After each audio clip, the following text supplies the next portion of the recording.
Buenas tardes, gracias por venir, primero que todo.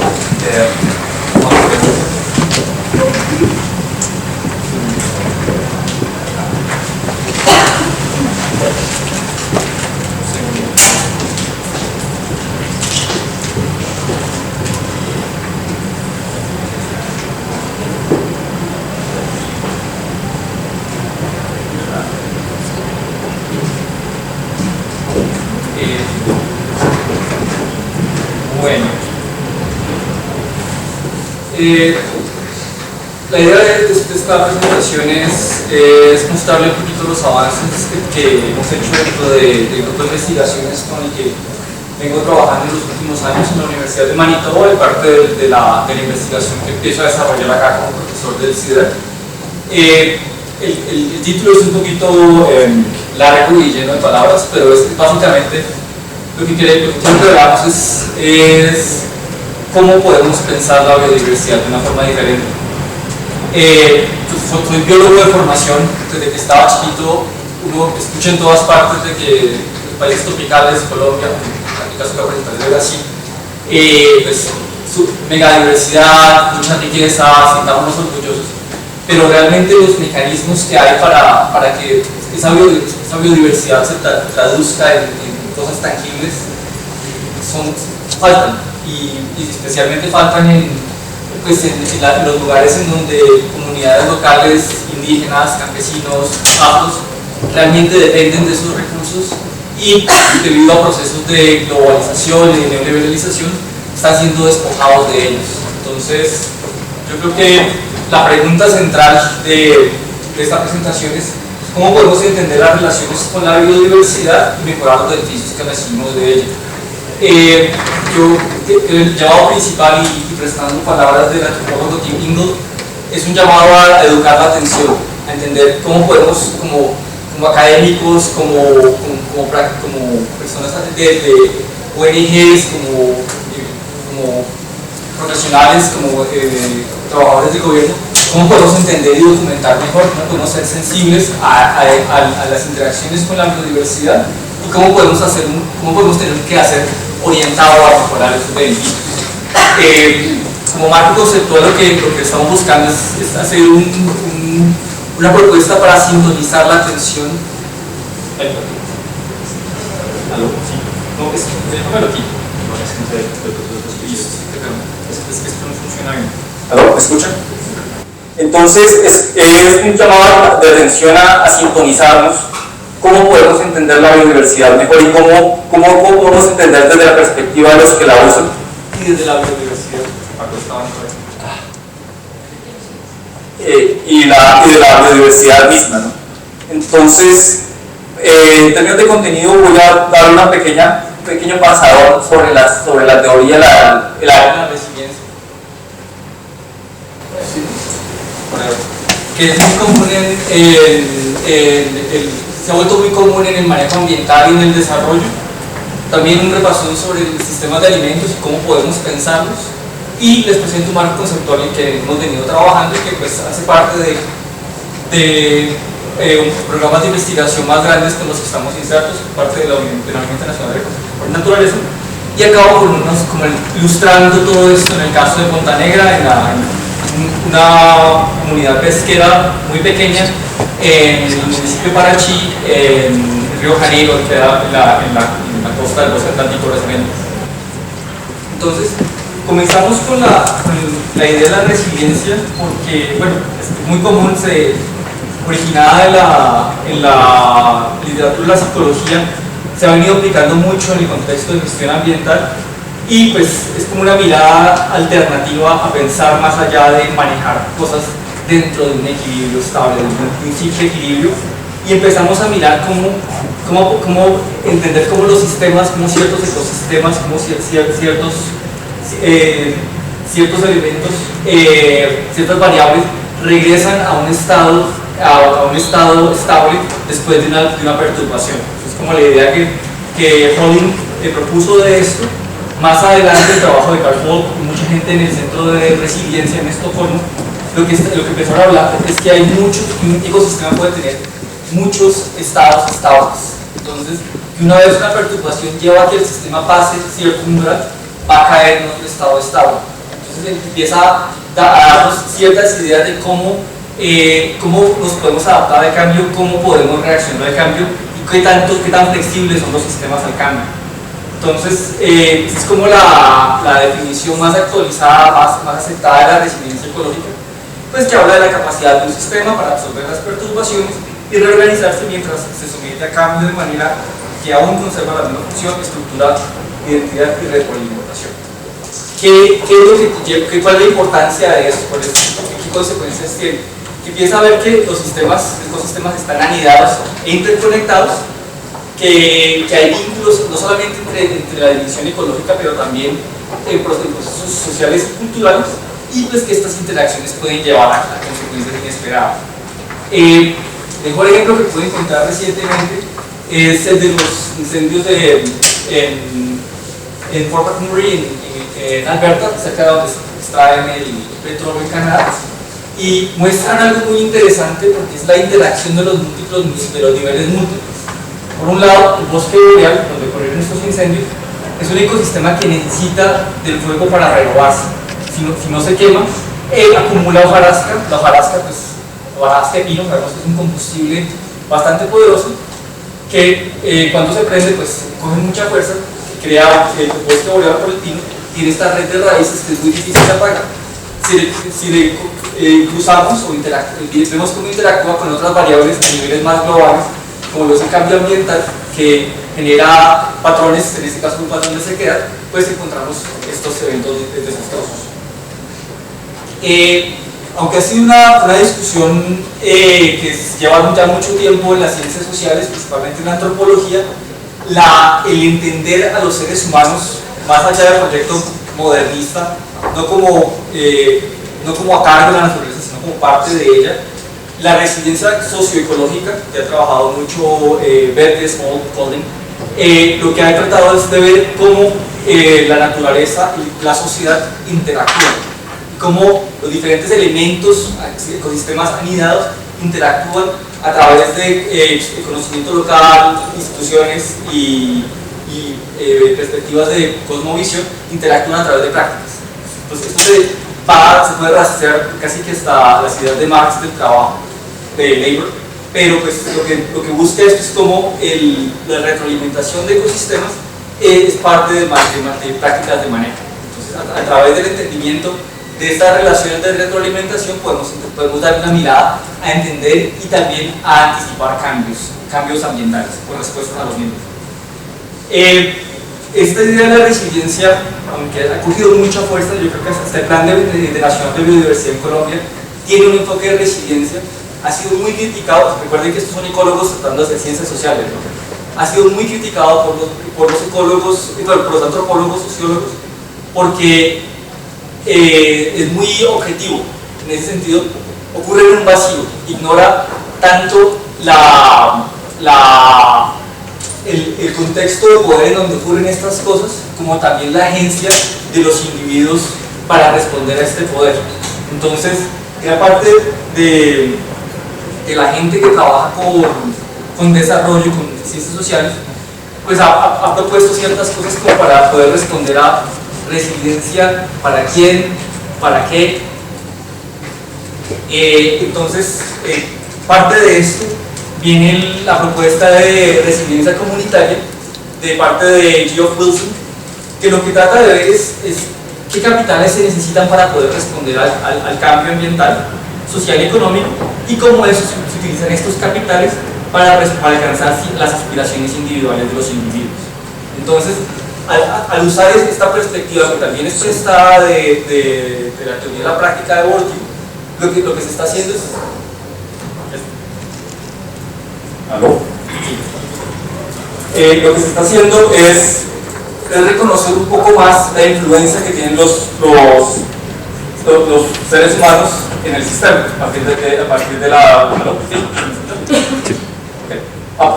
partir del uso de ciertos materiales. Entonces lo que se hace es, gran parte del trabajo de Wilson es mirar cuál es la conexión de ciertas comunidades, de ciertas localidades en el contexto de globalización.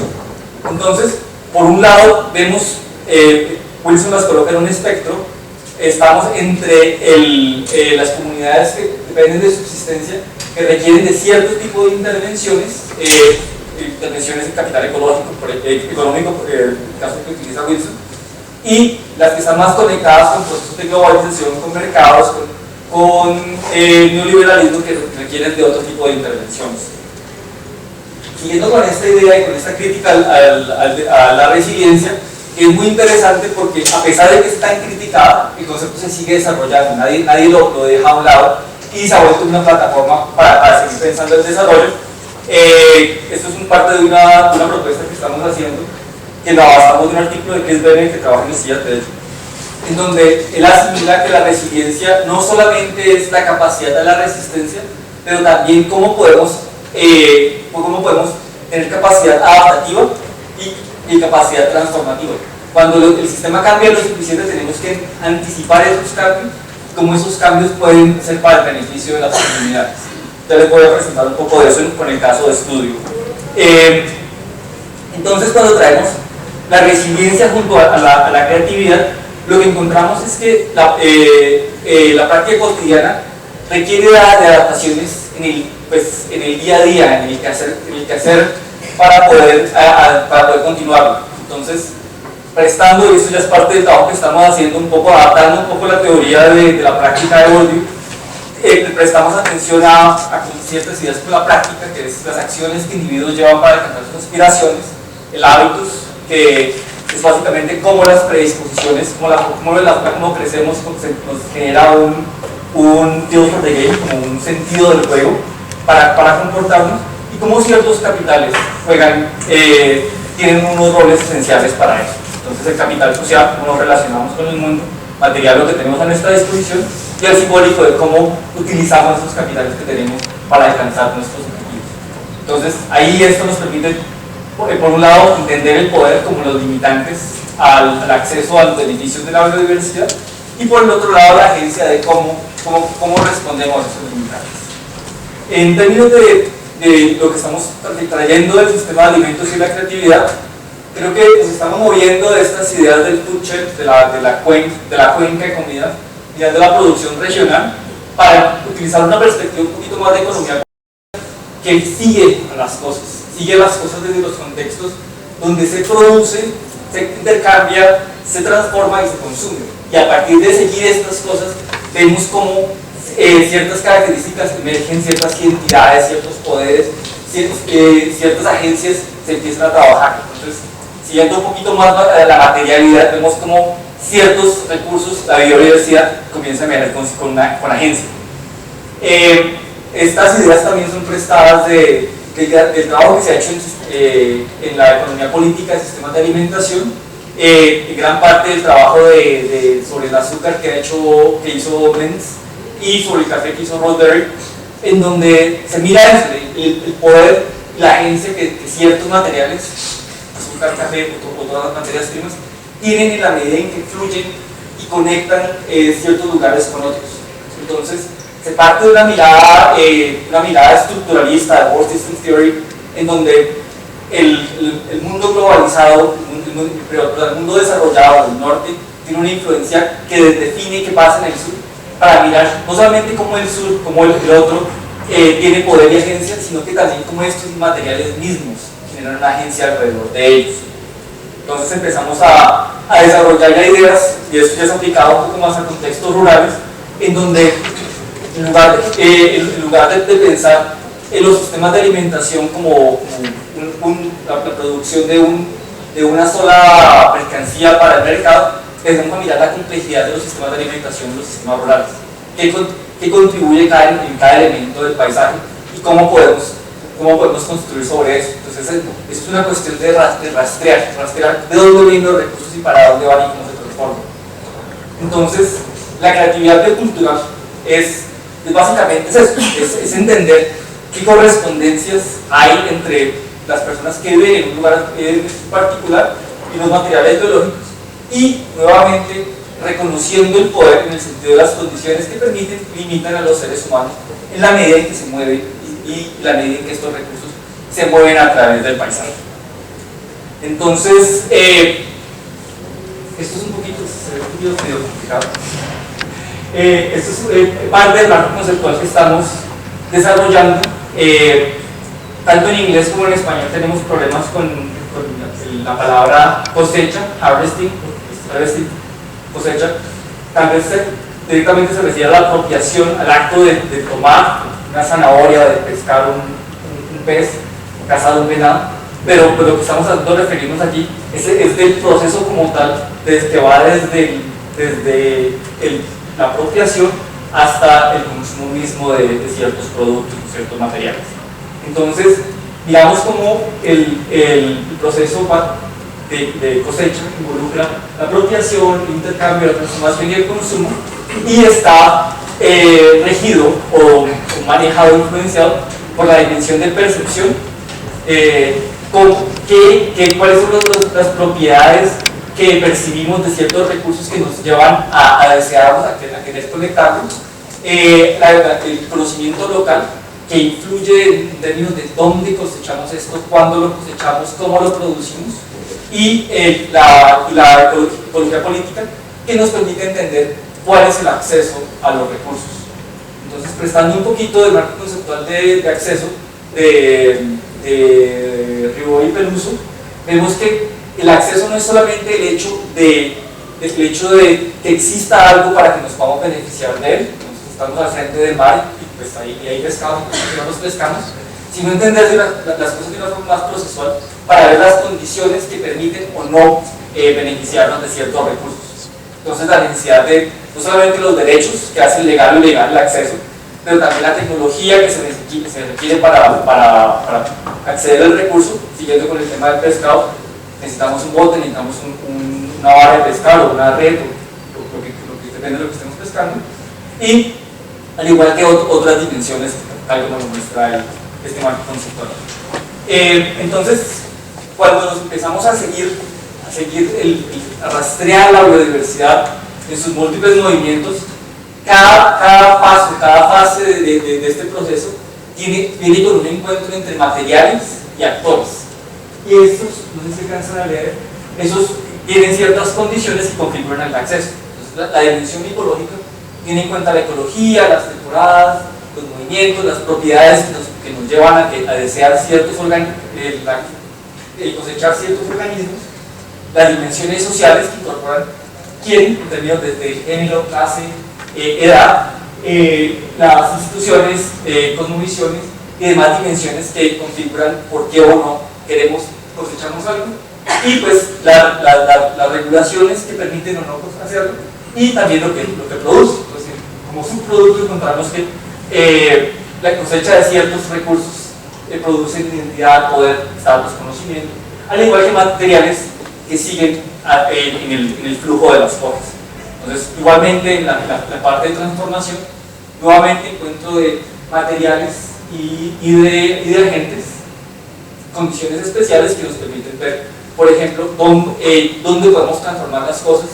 Si queremos, por ejemplo, producir queso, cuáles son las regulaciones que nos permiten producir un queso que más adelante podamos vender o que podamos destinar al consumo en la casa. Entonces, el marco conceptual lo que queremos hacer es mirar de una forma sistemática cuáles son las variables que se requieren en cada uno de esos aspectos, ¿cierto? Porque para no solamente limitarnos, porque mucho de la planeación que se hace alrededor de la biodiversidad se enfoca solamente en la dimensión de la apropiación, pero se olvida qué pasa después de eso, qué pasa con la transformación, con el intercambio y con el consumo mismo de las cosas. Entonces, la idea es tener una mirada sistémica, poder rastrear estos elementos, pero haciéndolo de una forma en donde tenemos en cuenta variables que nos ayudan a entender por qué o no los materiales fluyen o no. Entonces, ya dejo de hablar de las cosas aburridas y voy a hablar un poquito del caso de estudio.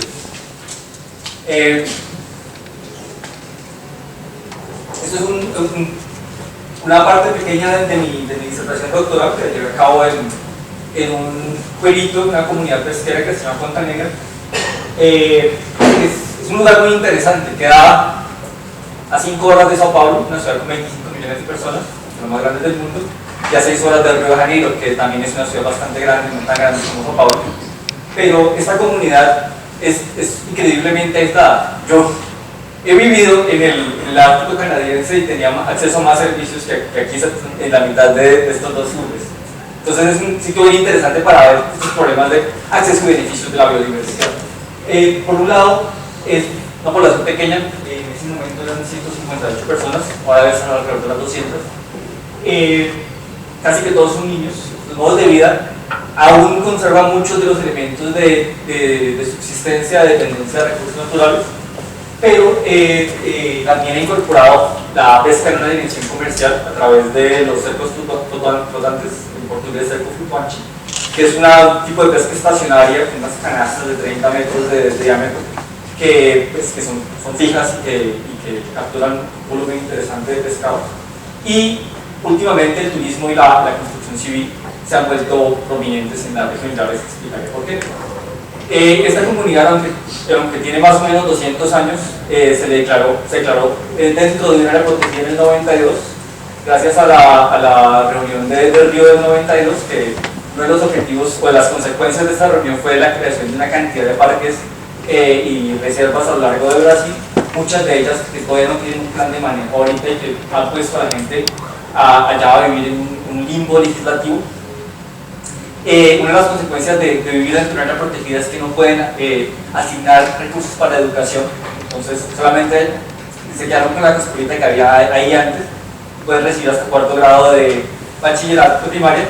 Eso genera unos procesos de emigración gigantescos porque las familias dejan la comunidad en busca de educación para sus hijos.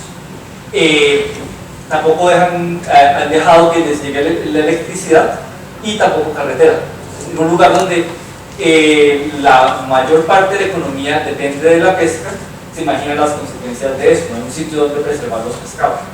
Esto pues se vuelve catastrófico porque dependen del hielo que viene de la ciudad, que se lo venden los vendedores los compradores de pescado, que genera una relación de poder bastante interesante. Entonces, esa es la playa de la comunidad. Es el punto de entrada y salida de prácticamente todo. Es uno de esos sitios en donde absolutamente todo pasa en la comunidad. Entonces, cuando yo llegué a trabajar ahí, realmente pasé muchísimo tiempo ahí porque es que realmente todo ocurre ahí. Ahí llega el pescado, ahí arreglan las redes, se ponen cuidado en una cancha de fútbol, entonces a las 5 de la tarde todos los días hay picadito, las mujeres bajan a charlar ahí mientras los hombres están jugando fútbol. Es un sitio muy interesante porque casi que es como la plaza central de la comunidad. En cuanto a historia reciente de la comunidad, eso es lo que pude reconstruir la memoria viva de la comunidad. Han habido transiciones muy interesantes en los últimos 70 años. Se marca por el crecimiento de la industria pesquera en Brasil. Antes de la pesca, la comunidad era prácticamente una economía de subsistencia, pescaban, tenían agricultura itinerante y cazaban y cosechaban mucho del bosque y secaban pescado de vez en cuando que lo vendían en los mercados, se demoraban como una semana en llegar al mercado, pero eso les servía para comprar sal y jabón y otras cosas que no producían. Paralelo a esto, desde 1900 hasta 1950, hubo un crecimiento dramático de la industria pesquera en Brasil.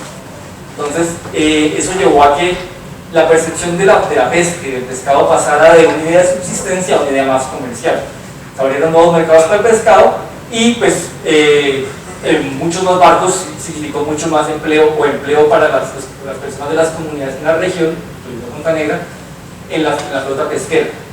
¿Qué pasó ahí? La gente recuerda esto muy dramáticamente. Es que de ser monetariamente pobres tuvieron acceso a dinero. ¿Qué implicó ahí? Que pudieron cambiar su calidad de vida de forma diametral, que eso es una cosa que no entiende la legislación allá. Vivían en casas de bareque, ahora pudieron comprar ladrillos y tejas y mejorar su calidad de vida, aun cuando esto fue antes de la declaración del área protegida.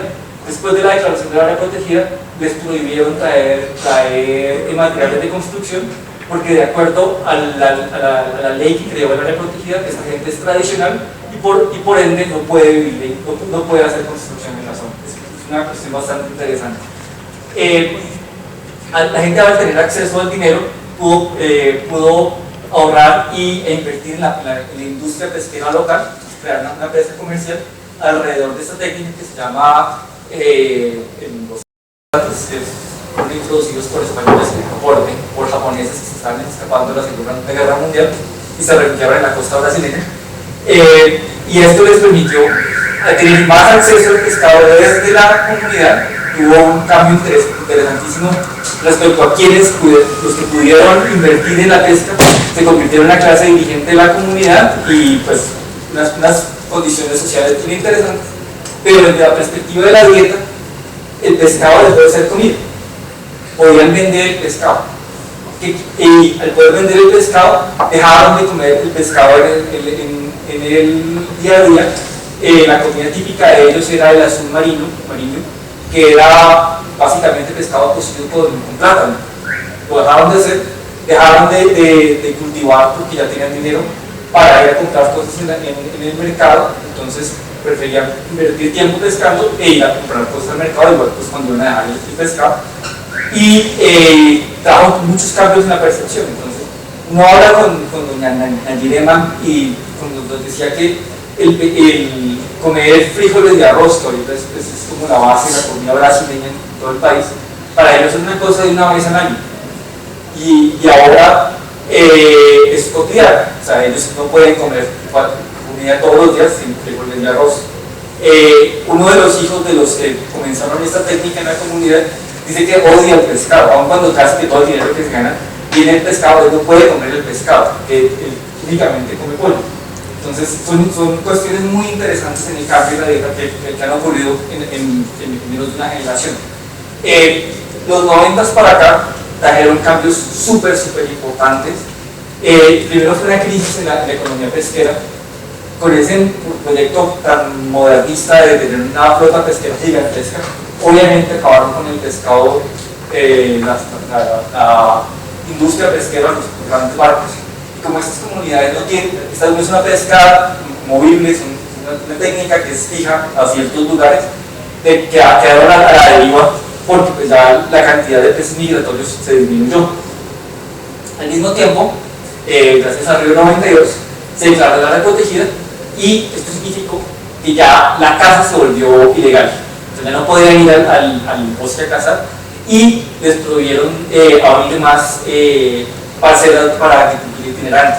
Entonces las parcelas que están utilizando ahorita son las mismas que habían en el 90, que tenían abiertas. Y recuerden que en el 70 ya las habían abandonado porque ya se habían dedicado a la pesca.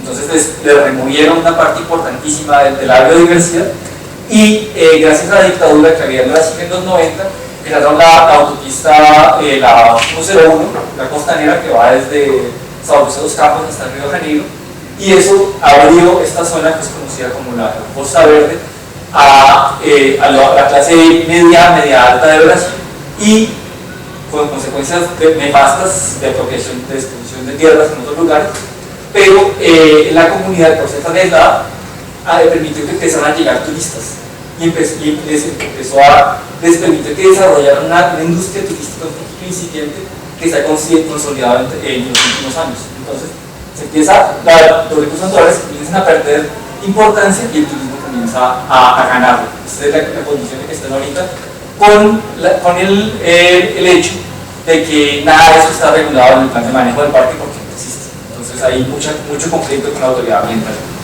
Eso es lo que entonces, en este momento, y desde el estudio que hicimos, esto es como la biodiversidad que hay en la comunidad en este momento. Del mar hay 88 especies de peces que utilizan, gran parte de ellas, Faunex es el salto flotante, que son las que tienen más valor comercial, dado al precio y al volumen, y hay otras técnicas que utilizan del bosque y de ecosistemas terrestres, aun cuando pues, las poblaciones que han habido siguen utilizando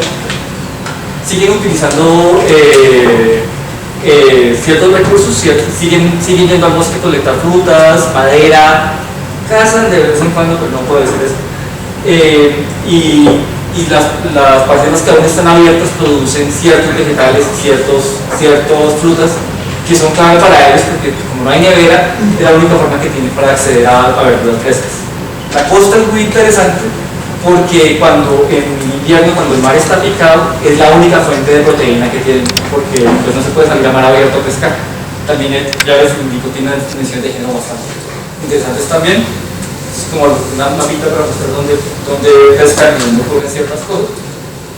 En términos de tecnología, recursos, temporadas, la pesca ocurre prácticamente que en el verano, cuando el mar está calmado.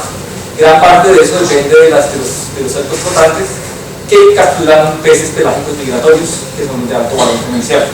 Hay otras técnicas, la pesca de calamar es muy importante porque pasa entre 2 semanas y un mes, genera una cantidad de ingresos muy alta. Y el resto de técnicas realmente no producen suficiente volumen, entonces se vuelven de subsistencia, dado que les queda muy difícil el pescado sin infraestructura poderlo presenciar, que a veces se dan cuenta las limitaciones que hay.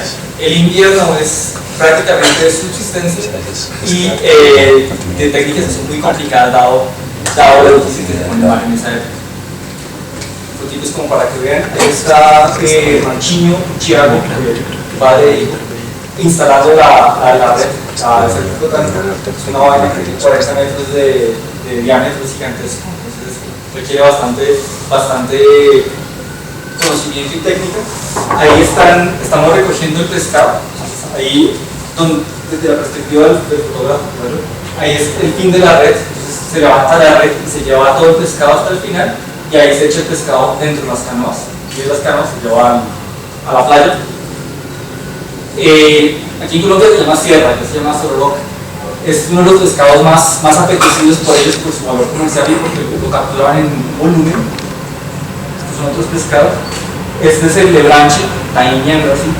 Es bien interesante porque no es un pescado que tiene mucho valor comercial, es dificilísimo de pescar porque se pesca en el invierno y se requiere de mucha técnica, pero el hecho de pescarlo, los que lo pueden pescar se consideran los graduados de la pesca, el pescador profesional, porque es de lo complicado que es, y aunque la carne no es muy rica, los huevos son súper apetecidos por la comunidad. Son de las cosas de capital simbólico de el que pesca taíña es un pescador respetable y no se gradúa como pescador cuando pesca la taíña. Estos pesca de calamares, casi que es una función de los niños y de las mujeres porque los demás hombres están pescando en los cercos.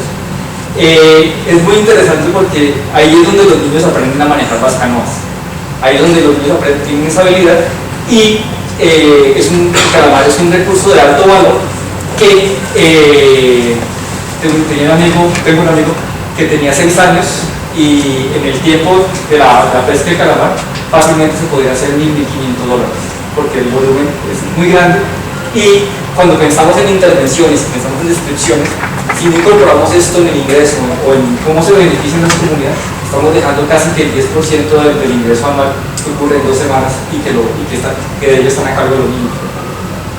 Este es un ejemplo de un día yendo a pescar en canoa, eso es lo que se saca. Son peces de alto valor, algunos de ellos están amenazados, como es el Dusky Grouper, el mero.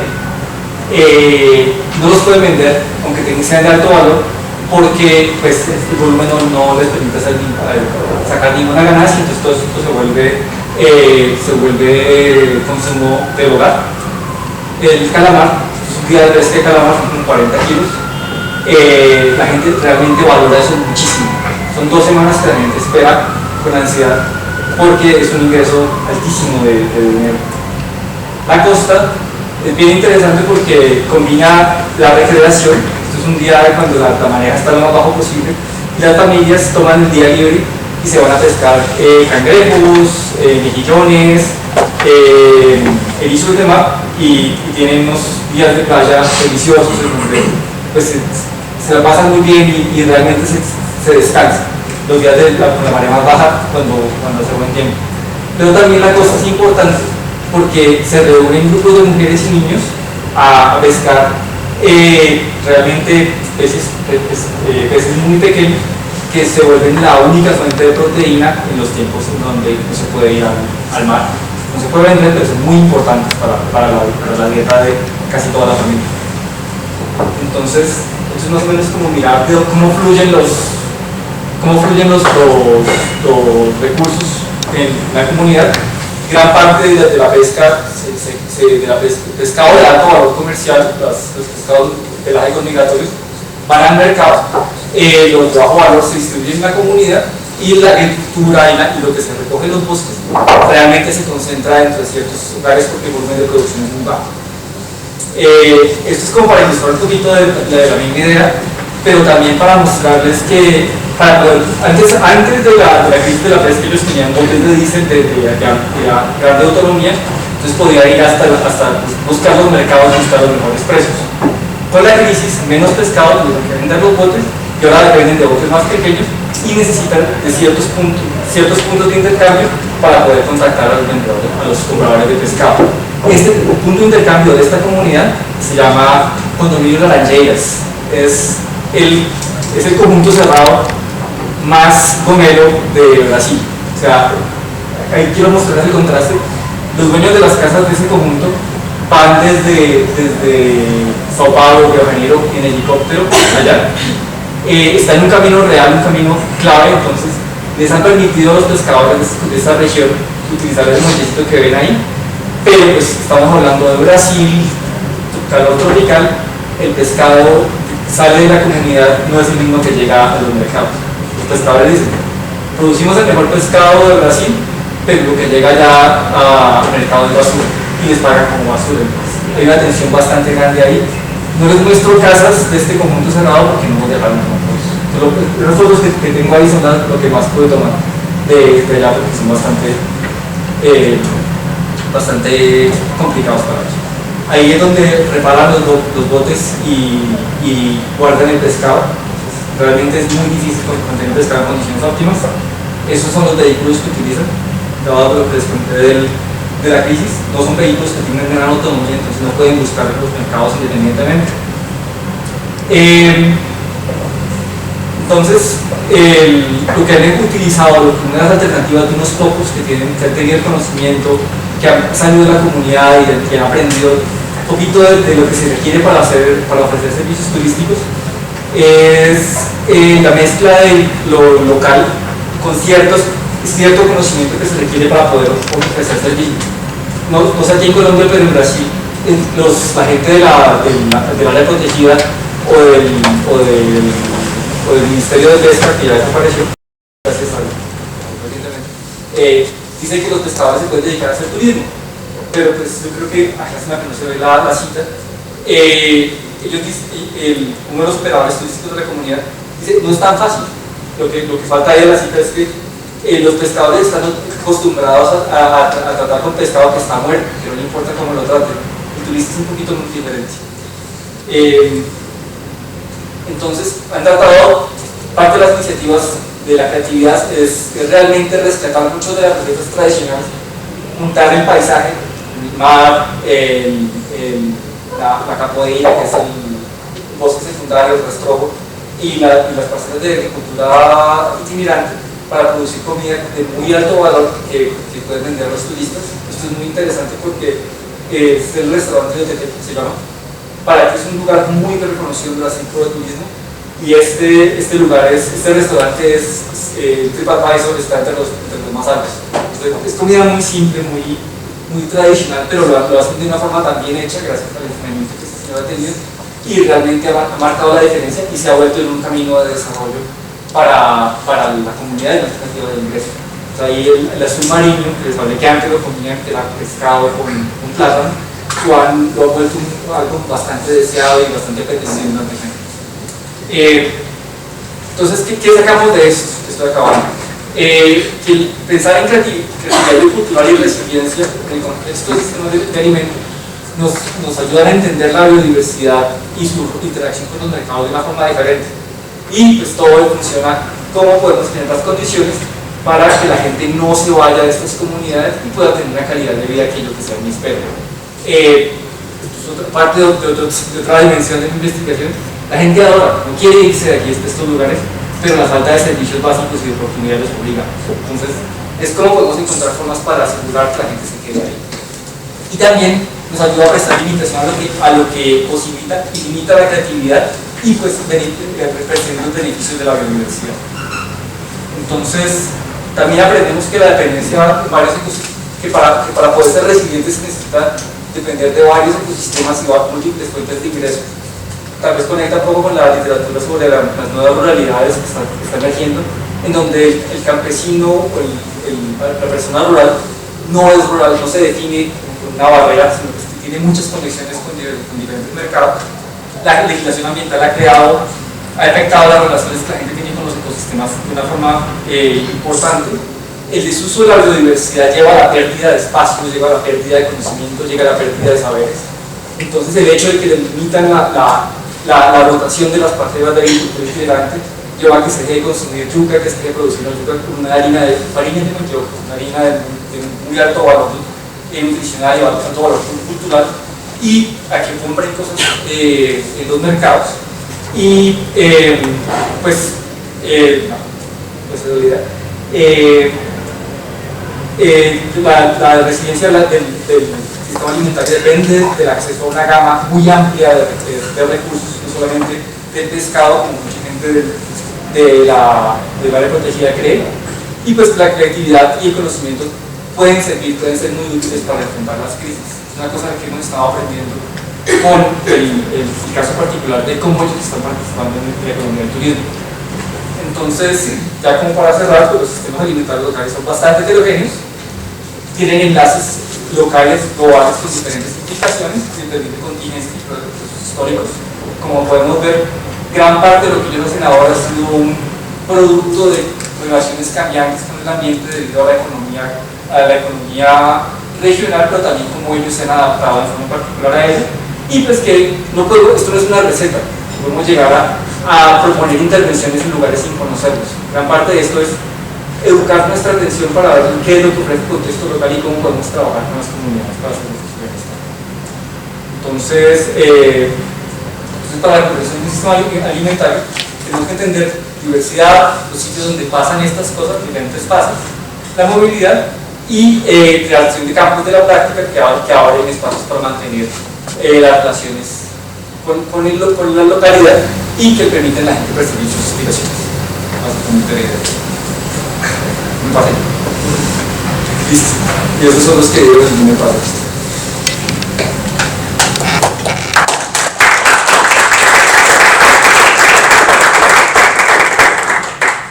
Listo, entonces si les parece podemos pasar a la parte de preguntas o comentarios. No sé si quieren ustedes desea hacer una pregunta.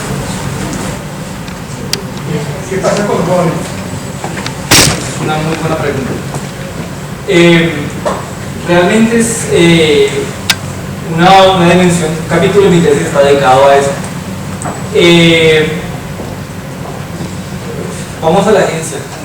Muchos padres que no le ven un futuro a sus jóvenes que se quedan en la comunidad con las condiciones en las que están y buscan salir de la comunidad, irse a vivir a la ciudad y dejan todo lo que tienen abandonado para que sus hijos tengan acceso a la educación. Muchos de ellos, como el caso del señor del restaurante que se llama Reseco, vuelven con conocimiento y con cosas muy interesantes en la comunidad. Muchos de ellos solamente hacen parte de la fuerza laboral de las ciudades, terminan como constructores de obra civil, las mujeres terminan como camas en restaurantes y en hoteles. Es bastante triste, la verdad. Un amigo, una persona con la que trabajé muy cerca, estaba en ese proceso mientras yo estaba en una investigación y fue muy doloroso para mí ver que los hijos de él que salían a pescar, salían a matar pájaros con las cocheras, hacían muchas cosas en la comunidad y tenían mucha libertad. Cuando lo fui a visitar a la casa de él en la ciudad, estaban familia de 5 personas viviendo en un cuarto y en la calle, en una ciudad turística. Entonces, realmente, pensar en esto del bienestar y el quedarse tiene unas implicaciones muy fuertes para estas comunidades. Pues muchas gracias por la presentación, muy interesante. Me parece que en Colombia tiene muchísimo impacto. Actualmente el Ministerio de Agricultura y la NAV están desarrollando una investigación en clasificadores nuevos de pesca artesanal y este tipo de investigaciones les puede ser muy útil para el desarrollo de programas de las intervenciones. Sin embargo, pues a todas las intervenciones en Colombia y en el mundo les está sumando la tecnología, las nuevas tecnologías en internet, las tabletas, los celulares, y va el tema con los jóvenes. No sé, puede ser que la investigación no se haya hecho por el tamaño de la población o por los desconectados, no sé cuál ha sido el impacto de las nuevas tecnologías dentro de este proceso, desde la apropiación hasta el consumo. No sé si poco en tu investigación, en la teoría lo has visto. ¿Cómo es ese rol de las nuevas tecnologías dentro de este proceso? Realmente ha sido, estaba enfocando solamente en la parte del sistema de comida, pero ha sido clave porque la gente que sale de la comunidad, que adquiere cierto conocimiento clave, entre ellos el manejo del internet, les da la diferencia porque son los que pueden ofertar sus casas, sus restaurantes, sus servicios en el internet, y son los que realmente tienen cierto control sobre el resto de la comunidad, porque ellos saben quién viene, saben cómo viene, tienen ese conocimiento a favor de ellos. Eso era en 2011 cuando hice mi investigación. Ahora, para una comunidad de 150 personas, yo tengo creo que unos 25 de ellos en Facebook, y muchos de ellos están haciendo. Entonces, el acceso a la comunidad, el acceso a estas tecnologías le ha quitado el monopolio a ciertas familias y ha distribuido la posibilidad de ellos para conectarse de la forma como quieren con el resto del mundo. Cuando pensamos en el contexto del turismo, es importantísimo porque están consiguiendo clientes cada uno por su cuenta.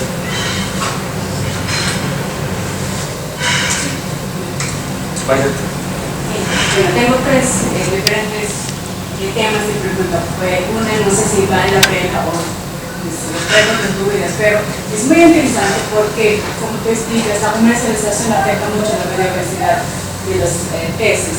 Y eso está pasando lo mismo en los cultivos, ¿no? Cuando se comercializa también hay distribución de biodiversidad de los cultivos, pero los otros argumentos sobre esto es apareciendo nuevas variedades de los cultivos por los que están haciendo los centros de investigación. No sé si lo mismo está pasando en pescado, que hay alguna investigación que está mejorando, la verdad no sé, pero es como muy interesante ver que también está afectando de esta manera la biodiversidad de los peces. El otro pregunta es en asunto de salud. No sé, hay algunos estudios sobre esto, porque en los Native Americans se pasa lo mismo, que está cambiando su dieta, por otra vez asunto de globalización, comercialización, está afectando mucho la salud de las personas que antes están comiendo mucha diversidad, y ahora tienen mucha diabetes, eso. No sé, en esta población también está afectando cuando estás cambiando el uso, porque tú dices, está cambiando la estrategia de vida y lo mismo la comida se está consumiendo, particularmente de la proteína que viene del pescado o de los peces. El último también es el asunto de género, que ya es un poquito, pero el rol de las mujeres es muy limitado en el asunto de que está enfocado solamente cuando hay poca dieta, sí, que están cosechando solamente cuando hay necesidad de para la comida. No sé, en el proceso de comercialización, ¿cuáles son de las mujeres en este asunto? Gracias. Son tres. Primero, los peces que ellos tienen acceso a un recurso común, en donde lo que se ha visto es que hay una reducción de biodiversidad, reducción también en tamaños. Hablan de estos meros que antes se pescaba. Antes, hace 30 años, un mero normal era un mero de 25 kilos. Ahora un mero normal es un mero de 3-4 kilos. Y cuando pescan un mero de 25 kilos es una fiesta en la comunidad. Entonces, se ha visto una disminución no solamente en diversidad de peces, pero también en tamaño. Lo que me parece interesante de este ejercicio con los restaurantes, especialmente con este señor, es que hay mucha creatividad. Entonces, ya no dependen solamente de la sierra, del pescado de alto valor para cocinar, sino que están experimentando con muchos peces que antes eran de bajo valor y que son más abundantes y en que hacen cosas muy ricas. Y entonces, hay un pez que viene cada 10 años que se triggerfish, ¿cuál es el nombre en español? Que es un pescado bien interesante.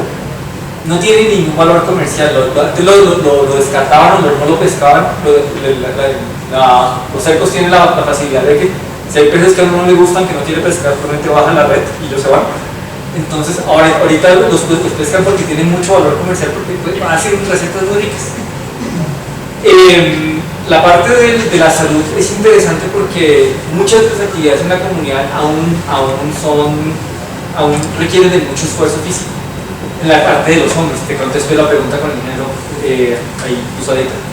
Entonces los hombres se mantienen muy activos y realmente uno ve a unos señores que tienen como 70 años completamente activo mental y físicamente, puede salir a pescar sin problemas de colesterol ni nada de eso, pero las mujeres que eran las que se encargaban de la parte de trabajo fuerte con las parcelas de agricultura itinerante, al remover las parcelas de agricultura itinerante se les bajan mucho las responsabilidades y lo único que hacen es quedarse en la casa, tienen la huerta y todo, pero entonces ellas son las que empiezan a ver un cambio importantísimo, ganan peso mucho más temprano, ya se les empiezan a ver problemas de diabetes, se empiezan a ver problemas de presión alta, porque el cambio de vida las ha afectado a ellas de forma diferencial.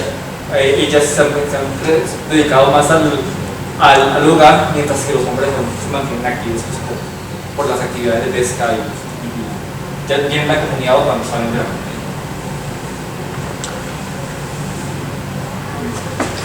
Sí, acá el muchacho, señor Verdad y Gonzalo. Buenas tardes. Tal vez tenía dos preguntas, profesor. Una es ese tema de las instituciones.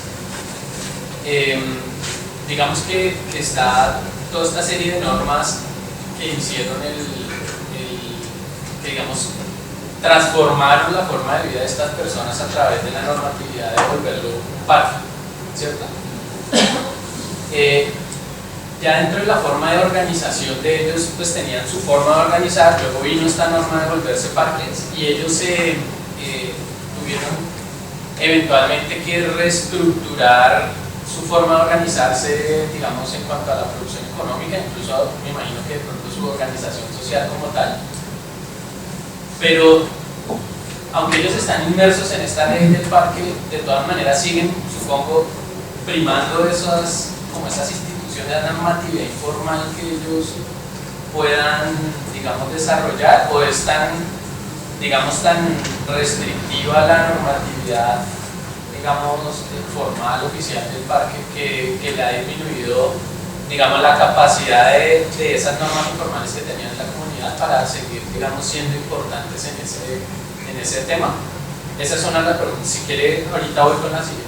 Pues más que el parque, lo que ha cambiado mucho las instituciones locales ha sido el intercambio que ellos han tenido con actividades comerciales.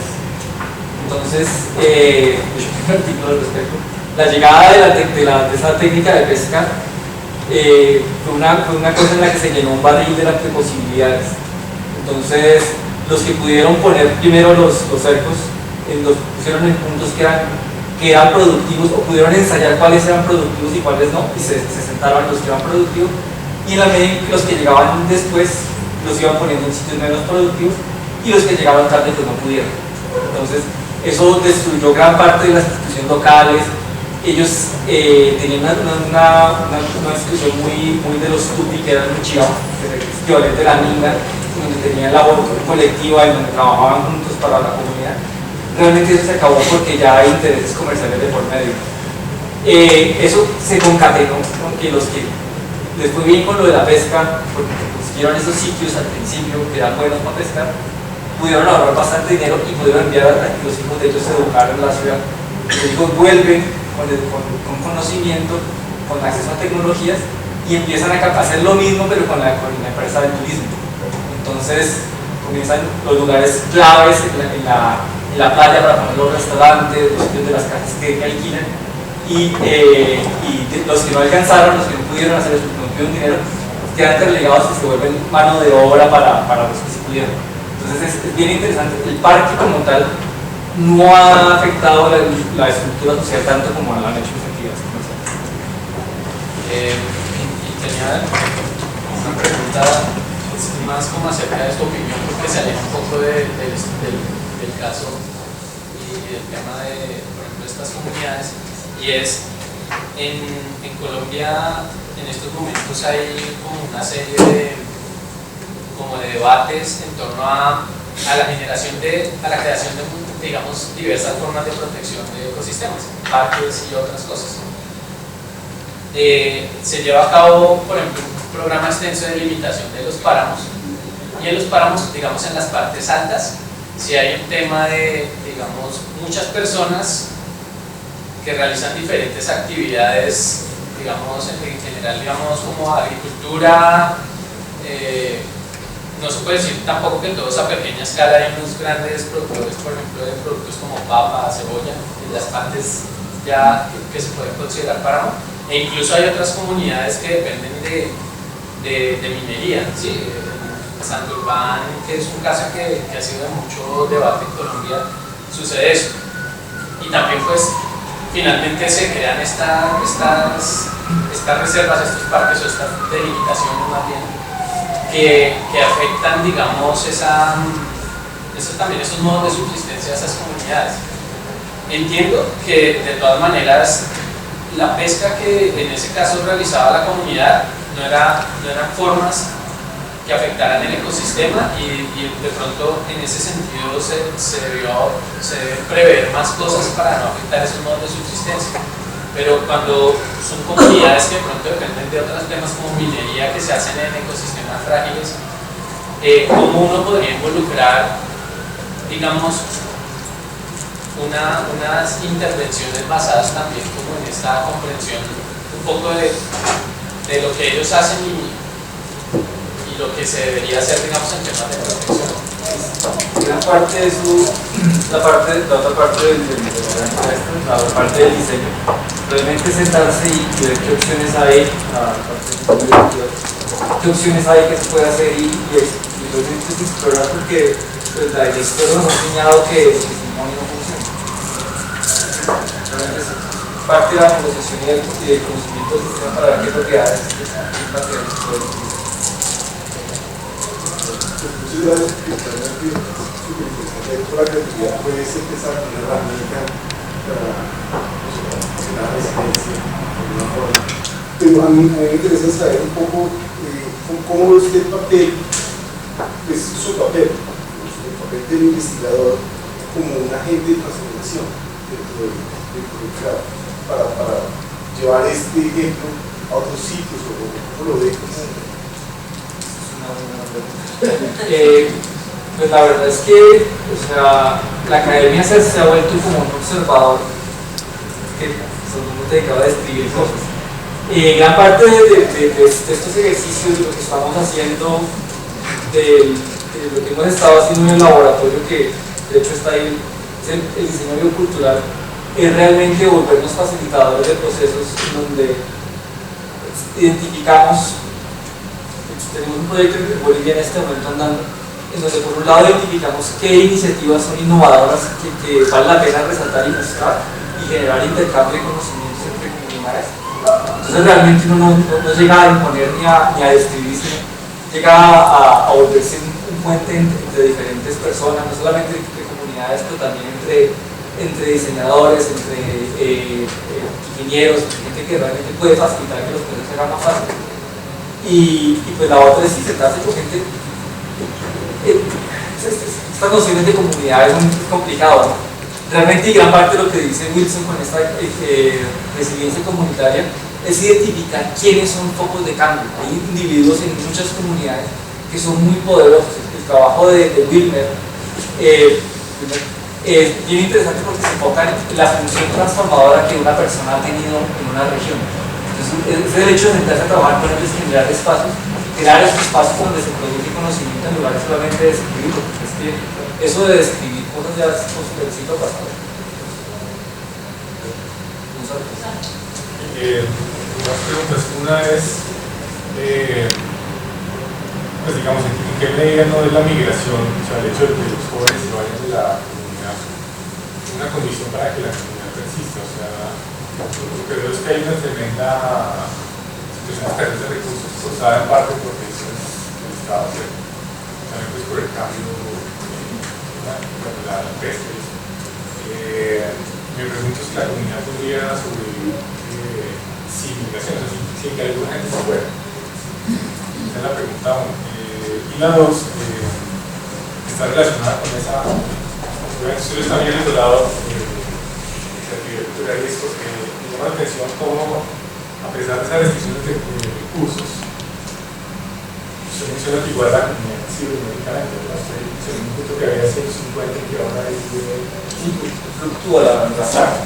me llama la atención qué mecanismos hay para que no haya conflicto, porque es muy común encontrar en la historia comunidades que frente a la escasez de recursos terminan enfrentándose al conflicto,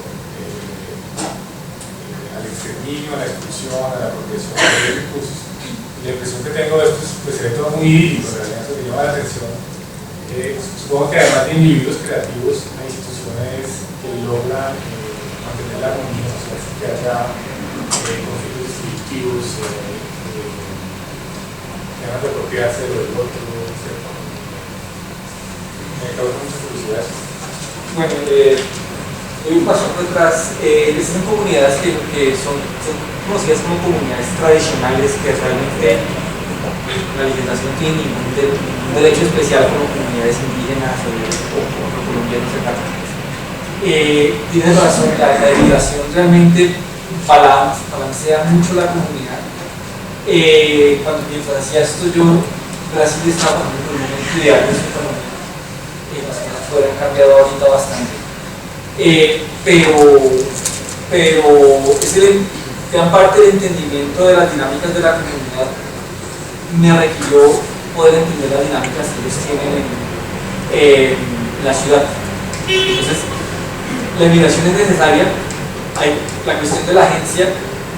Los que se quieren quedar se quedan y encuentran formas muy interesantes para tener una calidad de vida decente algunos. Los que no pueden se van pero mantienen sus relaciones con la comunidad. Entonces te digo que fluctúa, sube y baja. Realmente no sé cuál es la capacidad de carga de la comunidad, cuál es el número ideal o cuál es el número donde las cosas se derrumban. Hasta ahora pues, no se ha derrumbado todavía. Pero mucha de la gente que vive afuera regresa mucho, entonces todos los fines de semana gran parte de los visitantes son turistas, pero también gran parte de los visitantes familiares que se han ido y vienen a pasar tiempo con la familia. Entonces, realmente la pregunta es difícil de contestar. La gente que se va mucha gente, los que se quedan lo hacen y buscan la forma de hacerlo, como en este caso de Texas, otros de condiciones dirán. Pero la gente siempre quiere volver. Entonces, es complicado, es difícil, el lugar es pequeño, relativamente pequeño. Muchas limitaciones, creo que daría para realmente needs more research.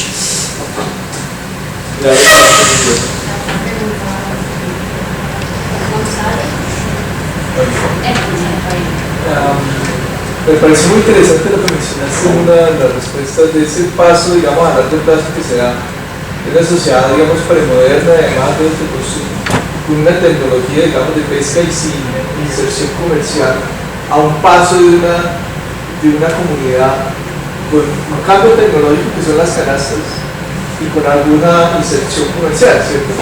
El punto es ese cambio institucional, porque como un bien común, es decir, como algunos grupos de la comunidad o familias se apropian de un espacio específico del mar para la pesca. Es decir, cuál es la institución, cómo ejercen ese poder de apropiarse de un bien colectivo. Es un cambio institucional muy interesante, que soporta la nueva dinámica. Es bien interesante porque hay otros lugares donde tienen la misma técnica, en donde se rotan los sitios de pesca.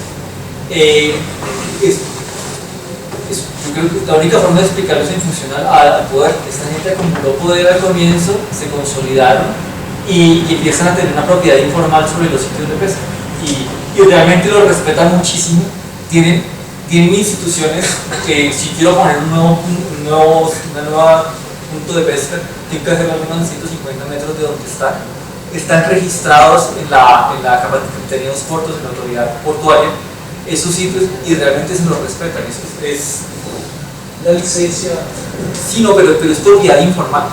Entonces, las poquitas instituciones que hay la respetan mucho y esto se ha vuelto como casi que una herencia. Entonces, cuando hay un caso de que una persona con la comunidad no pudo volver, ni siquiera se lo vendió. Una familia fue y le pidió permiso al papá de él, vea, si uno está pescando ahí, puedo ponerlo, sí, póngalo. Pero realmente no han habido conflictos ahí, que funciona eso, o por lo menos que yo haya podido documentar en relación al uso de esos puntos particulares. Tengo un artículo sobre eso en 2012. Bueno, vos hablaste de estrategias de insertarse de nuevos modos en el mercado, ¿no? Como formas creativas como empezar a alquilar la casa para el turismo, o como formas nuevas de acceder al mercado, ¿no? Pero me quedé con la curiosidad de que nos contaras un poco más de las formas de creatividad que no apelan al mercado, ¿sí? O sea, que sean formas de resiliencia,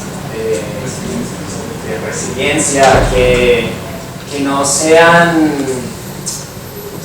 formas de hacer negocio, ¿no? O sea, vos mencionaste que tenían algo así como una minga. Hay algunos miembros de la comunidad que han resistido, digamos, esa mercantilización, que han encontrado como una manera de, o sea, que han resistido eso, que han buscado mantener algo de la subsistencia, o ha sido básicamente un proceso de volverse sujetos económicos insertos en el mercado. Pero realmente es un poco más sutil que verse como sujetos económicos. O sea, las estrategias de muchas de estas personas son un poquito cínicos, pero se utilizan en el mercado en su ventaja. Entonces, muchos de ellos no son negociantes, no es para volverse ricos. Una parte de lo que ellos hacen es para poder quedarse en la comunidad. Entonces, hay personas que realmente no les gusta ser parte de la parte del turismo y se han dedicado a trabajar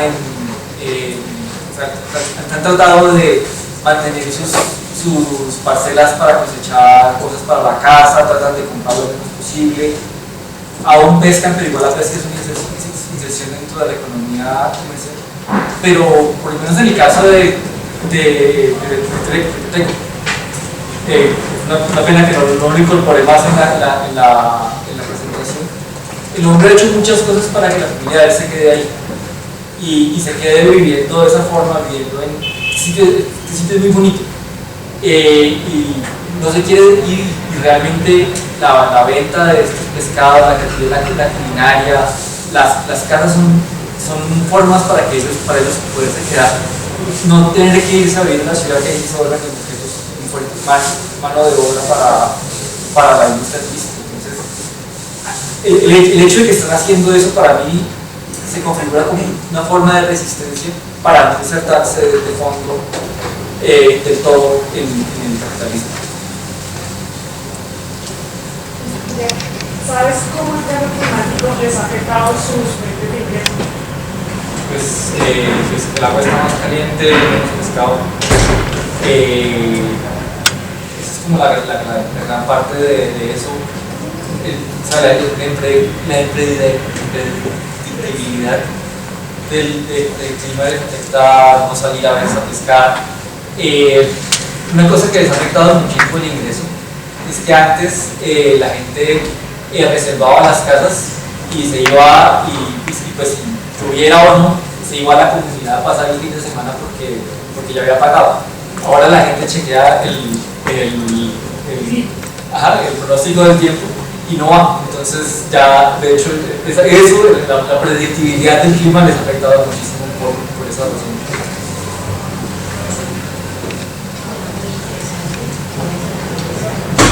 Y agradecería que explicación sobre se denomina educación de la atención?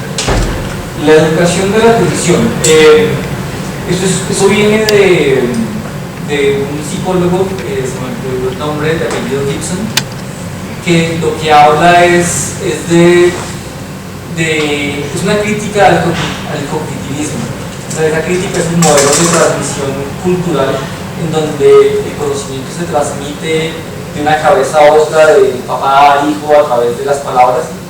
Lo que se habla de la educación de la atención, y esto lo trabaja Tim Ingold a través de Hathaway, que fue un etnógrafo de los Ojibwa en el norte de Canadá, y lo que hace es mirar cómo es la pedagogía de enseñanza de las comunidades indígenas.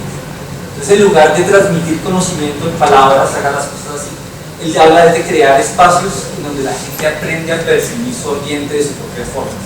Entonces, es crear esos contextos, es crear en lugares en donde la gente actúe y a partir de esa actuación aprenda a sintonizar su cuerpo, su mente en el ambiente. De esta manera, agradecemos nuevamente su asistencia, damos por terminado el seminario. Esta información se va a colgar en las redes sociales y en la página del CIE, y pues si más adelante quisieran realizarle alguna otra pregunta al profesor, lo pueden hacer a través del correo electrónico que encuentran en la página del CIE. Muchísimas gracias.